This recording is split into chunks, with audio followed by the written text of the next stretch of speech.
and welcome back to my channel Biophilic. I am Devipa and today I have been back again with my new content of the video. I hope कि आप सारे ठीक हो और इसी उम्मीद से आज स्टार्ट करते हैं आज का कंटेंट। सबसे पहली बात आज हम डिस्कस करने वाले हैं about bio printing of organs. आज इस लेक्चर पे हो सकता है कई लोग जिसको इसके बारे में पता है और कई ऐसे लोग हैं जिसने कभी सुना ही नहीं होगा। So this is pretty interesting. You feel like this is fictional, जो मैं कह रही हूँ ये पॉसिबल ही नहीं है, बट सच बोल रही हूँ। MIT साइंटिस्ट और कुछ और भी साइंटिस्ट ने इसके बारे में काफ़ी रिसर्च और अभी तक काफ़ी हद तक रिसर्च चल रही है। This is not a very narrow domain, you have lots of opportunities to work upon. So दूसरी बात मैं ये कहना चाहूँगी कि ये एक पर्टिकुलर लेक्चर पे I don't think I will be able to cover everything, but जो सबसे हाईलाइटिंग एंड मोस्ट इंपॉर्टेंट ताकि आप बेसिक समझ सको। So this video will cover up all the major areas that I thought of it is concerned about. जहाँ तक कि bio printing individual organs पे जैसे कि हार्ट, किडनी, पैनक्रियास, कॉर्निया, अगर उसकी methodology and materials if you have to learn them, so I will make separate content for that. So आज चलते हैं कि हम एक बेसिक अंडरस्टैंडिंग करते हैं कि बायोटेक्नोलॉजी सेक्टर पे bio printing of 3D organs कैसे होती है और क्या होता है, उसकी शुरुआत कहाँ से हुई थी। So everything will be covered in this video. So I will like to suggest you that watch this video from the beginning till the end without any skip. So coming to the next topic, this is at a glance will take you to the history कि कहाँ से शुरू हुआ था और अभी तक क्या क्या more or less चीज़ें हो रखा है। So see, if I have to go through point wise or bullet wise, then it may take time. So basically 3D printing has come a very long way. 1984 में Charles हल नाम करके एक scientist थे जिन्होंने 3D प्रिंटिंग ऑफ ऑर्गन्स के ऊपर काम किए थे। That is from digital data to something which can be which will help in medical science in a rapid way, because there are some areas such as speed, material use and area coverage since there was a lot of development needs to be made. 1990s के time में MIT जो Massachusetts institute of technology है उसने भी कुछ procedure अपने से बनाया जो खुद का है और खुद के ट्रेडमार्क यूज़ करके, जिसको हम 3D प्रिंटिंग के नाम दिया गया था और 3DP इन शॉर्ट। और फिर 2011 में MIT साइंटिस्ट को लाइसेंस मिल चुका था कि they have been officially granted with along with 6 more companies to use and promote this 3D printing organ in market level. तो इसकी जो कंज्यूमर वाला जो मैटर है इसके लिए कई तरीके से, because this is an R&D and we specially the biotechnologist और the people who are in the research domain, they know how much long it takes for one patent to get absolutely authenticated and get licensed. So since then कहीं time और कहीं couple of years के बाद इसका 3D model बना और 2000 में doctor Thomas Boland इसने एक रेगुलर इंकजेट का एक प्रिंटर बनाया जिससे हम अपनी सेल्स को एक पेट्री डिश में प्रिंट किया जा सकता है। So this is something very weird, you must be thinking, but ये इतनी वियर्ड नहीं है। सिंपल तरीके से हम जैसे प्रिंटर यूज़ करते हैं किसी चीज़ की प्रिंट करवाने के लिए from your digital data to a manual data जो आप यूज़ करती हो। For example, currently I'm having one printout. This is what I got it, so I'm just showing it out. Okay, just a minute.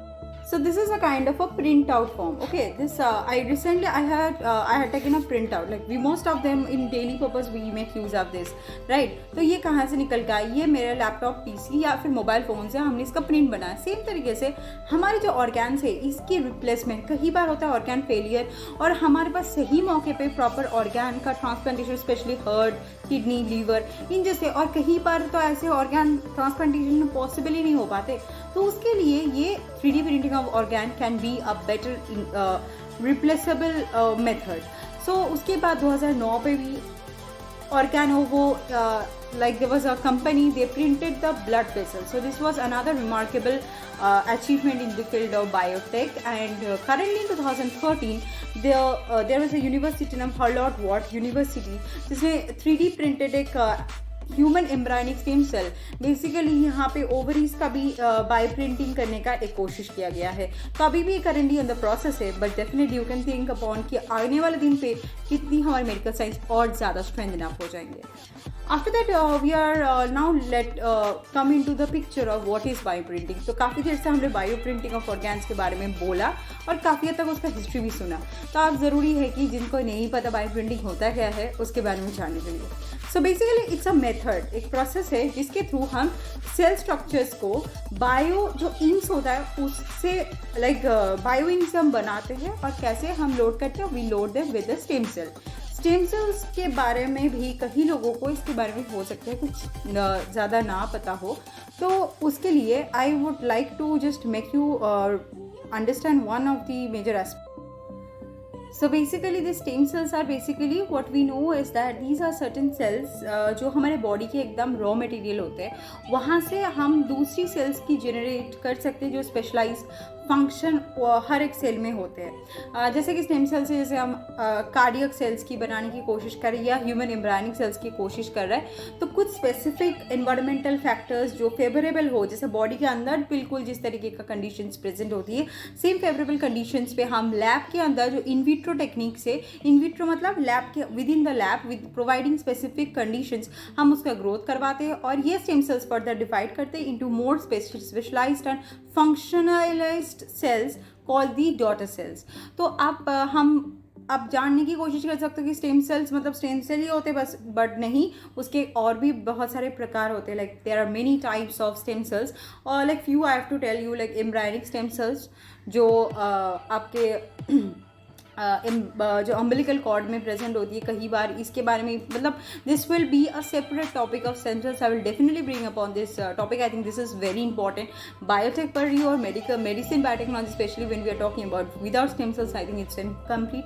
फिर कुछ tissue specific stem cells होती है, फिर induce pluripotent stem cells होती है, mesenchymal stem cells भी present होते हैं. तो उसके बारे में इंडिविजुअली आपको जानने के लिए थोड़ा डिटेल्स पे किसी और सेपरेट लेक्चर के अंदर हम डेफिनेटली इसको कवर करेंगे.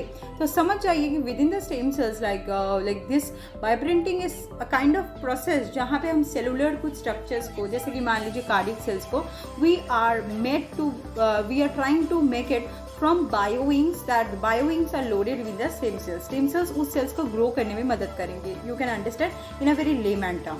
सो लेयर बाय लेयर इसको किया जाता है because of course it is about an organ जो हमारे बॉडी के अंदर ट्रांसप्लांट किया जाएगा.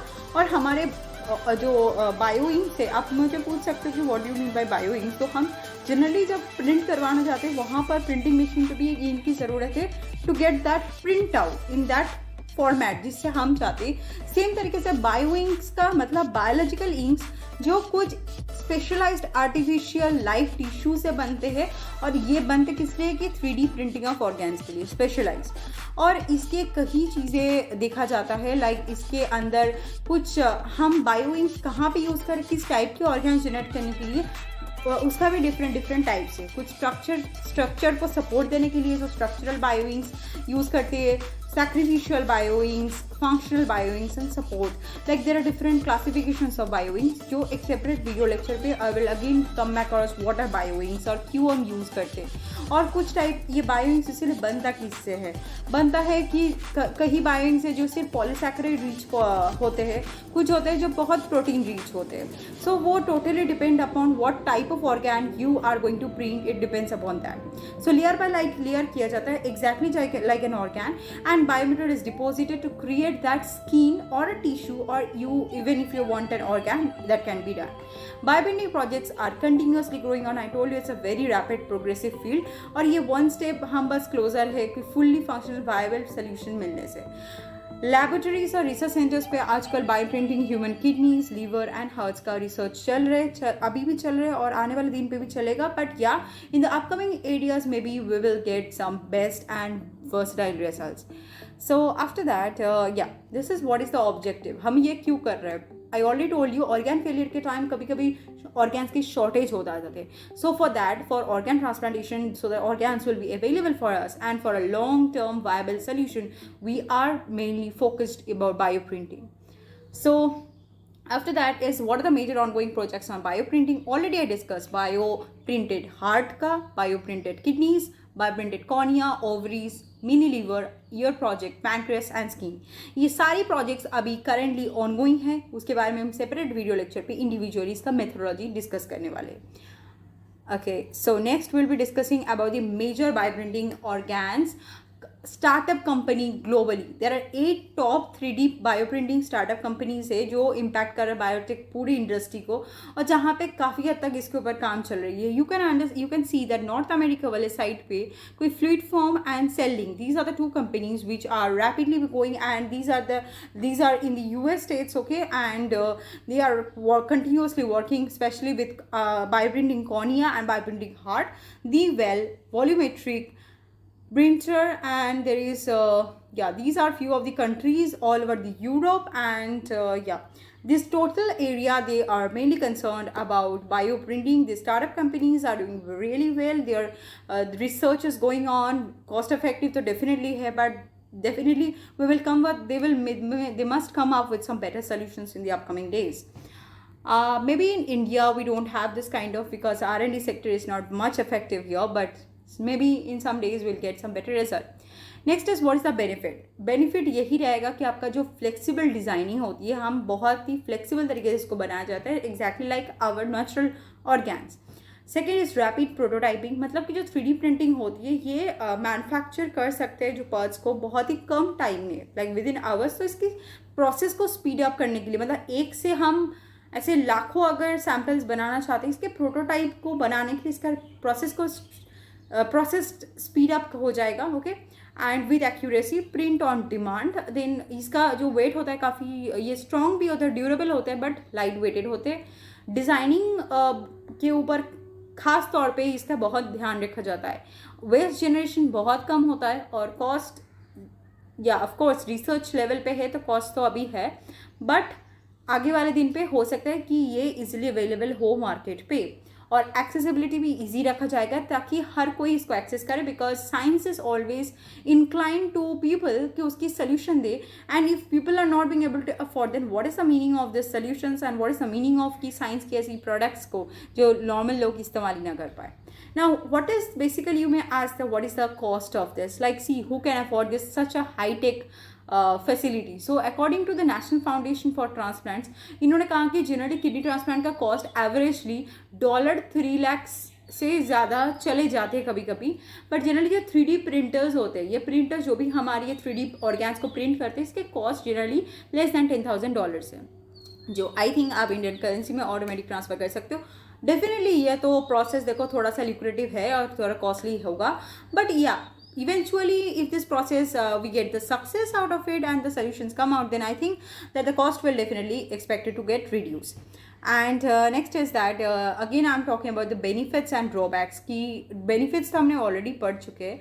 Now when we talk about the drawbacks, I think the cons, that questions of liability if a printed organ fails. तो अगर गलती से ये फेल हो जाए, because we are after all concern with I think the human system itself, तो कितने biocompatible है या नहीं ये जानना बहुत ज़रूरी है. काफ़ी सारे एथिकल इश्यूज़, बायोएथिकल इश्यूज़ कंसर्न हो जाते हैं यहाँ पे, कैसे चीज़ें ठीक रहेगा कि नहीं इंसान के लिए, एनवायरनमेंट के लिए ठीक रहेगा कि नहीं. जहाँ तक हमने बोला कि इसका waste generation will be very limited, but still there may be a chance कि वेब के वेस्ट जनरेशन रहे.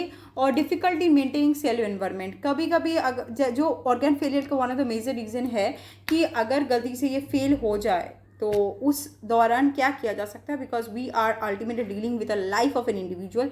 उसके साथ हम कोई भी ऐसे छेड़छाड़ी नहीं कर सकते, राइट. नेक्स्ट क्या, so what is this all about? Why I'm bringing this kind of contents is that my main objective is to provide you the latest information collected from different authenticate sources like CNN, and I also concerned with CDC and few other sources where they have brought the most authenticated output results. जहाँ पे मैंने जो 8 top biotech startup companies जो bioprinting के ऊपर काफ़ी हद तक काम कर रहे हैं all over like across globe, though not India, but yeah, maybe sooner or later India will also contribute to that equally. So regarding the advancement in biomedical science की ऐसा अभी नहीं हालत रहा कि किसी को कुछ ऑर्गन फेलियर हो या फिर छोटे मोटे भी, अगर जो पहले कैंसर को भी बहुत बड़े तरीके से देखा जाता है कि पीपल आर डाइंग, तो इसका भी एक सोल्यूशन कुछ ना कुछ निकल जाएगा. R&D का मेजर जो डिसएडवांटेज है, it takes time, it requires money और investment. Without fund it can't grow, but with this R&D एक बहुत ही चेंज लेके आ सकते हैं जो चल रहे और आगे वाले दिन पे भी चलेगा. So we can promise a future which is much secured, and also you can never think of death again. तो इसी उम्मीद से आज हम गुड बाय कहते हैं. And if you have any like any kind of feedback, जो चाहे मेरे लेक्चर वीडियो कहीं मैं स्पीड में बोल रही हूँ, कुछ वर्ड्स मैंने गलत इस्तेमाल किए, या फिर आपको कोई भी टाइप की क्वेरी से, do let me know in the comment section. And if you like my video please give a like and do share, because I need the share, because मैं चाहती हूँ कि ये वीडियो ग्लोबली तक पहुँचे and people get to know more about this facts and figures, जो दो you know this contents are already available.